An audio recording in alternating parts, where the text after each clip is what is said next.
Hi everyone, it's Meg and I have a brand new tutorial for today, and it's actually a little bit unusual. I don't know if I've seen anyone ever build these before, but I'm going to show you a few gargoyle designs. Yeah, I know that's a very unusual thing to make a tutorial for, but that's exactly why I want to make one, just because it's different and you never know when you'll need one. And typically gargoyles are used to help spout out water from gutters of a building, but you don't necessarily have to use them for that even. You can just use them as statuary in a garden or whatever. So without further ado, here's a few simple gargoyle designs. These gargoyles aren't very big at all. I would say all of them fit inside a 5x5 area. This first one is just like a typical gargoyle where it's just the little creature with wings. I'm using stone brick and cobblestone, but you can use any blocks you want. So go ahead and build out this center shape, and once you have that, we're going to add 2 additional stairs on the sides as like the back legs. Then in line with those legs, we're going to build out these shapes for the wings. You could use the same blocks or a different block, it's up to you. Then I'm going to add 4 additional slabs to the front of those to give it a little more shape, and then finally we'll put some buttons on the sides for eyes. This next one is going to look very similar to the previous one, except it does resemble more of a griffin shape. So just like before, go ahead and build out the center using these blocks. You will need 2 different blocks for sure on this one, since we want the tuft on the tail to be separate from the rest of it.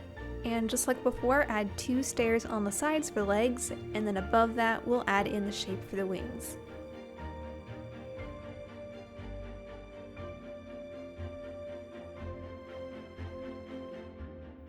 The next one is a lion head, and again you'll want to use 2 separate blocks to help distinguish the different parts of it. With the middle built out, go ahead and build out these shapes for the legs. We're going to do 1 block and 1 stair on top, and then a slab in front of that. And then a couple more stair blocks for the mane. Do that for both sides, and that one is done. If you wanted to round it off more in the back, you could also do that too. This last design is of an elephant, and actually this one's a little bigger than 5x5. It's 5x6, but close enough. Go ahead and build out the center of this one. The back legs for this one are going to be a bull block and a stair on top of that. After the legs, we'll add on the ears, and these will be aligned directly in front of the legs. One more thing to add is right where there's that gap on the trunk, go ahead and put a slab on either side for the tusks. So that was 4 very simple gargoyle designs, and typically, like I said before, you would normally use these on a building like this, but here are some other ways they could be used.